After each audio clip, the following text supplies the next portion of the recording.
আসসালামু আলাইকুম। 12 জন শ্রমিক 3 দিনে 72 টাকা আয় করে, তবে 9 জন শ্রমিক সমপরিমাণ টাকা আয় করবে কত দিনে? এই অঙ্কটা 26তম BCS এসেছে। তবে আমরা দেখব সহজভাবে এই অঙ্কটা কিভাবে করা যায়। এখন এখানে প্রশ্নের দিকে তাকাতে হবে। কি চাইছে? আগে চাইছে যে এখানে সমপরিমাণ টাকা 9 জন শ্রমিকের কত দিনে লাগবে। যেহেতু দিন চাইছে, তাহলে যেটা চায় অৌখিক নিয়মের বেলায় সেই অঙ্কটা সেটা সামনে রাখতে হয়। তাহলে দিন যেহেতু চাইছে, তাই দিনটা সামনে রাখবো আমরা। 12 জন শ্রমিক, এই 72 টাকা লিখলাম না, যেহেতু টাকার পরিমাণ চায় নাই। 12 জন শ্রমিক ওই টাকা আয় করে 3 দিনে।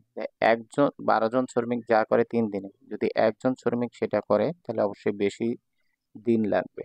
আবার 9 জন শ্রমিক যদি ওই কাজে করে, ওই টাকায় ওই কাজ করে, তাহলে একটু কম সময় লাগবে। এই জন্য ভাগ।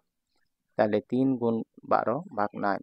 তাহলে হলো, এখন এই 3 দিয়ে 9 রে কাটলে 3 × 3 = 9। এখানে হয় নিচে আসে 3, এই 3 দিয়ে আবার 12 রে ভাগ দিলে 3 × 4 = 12।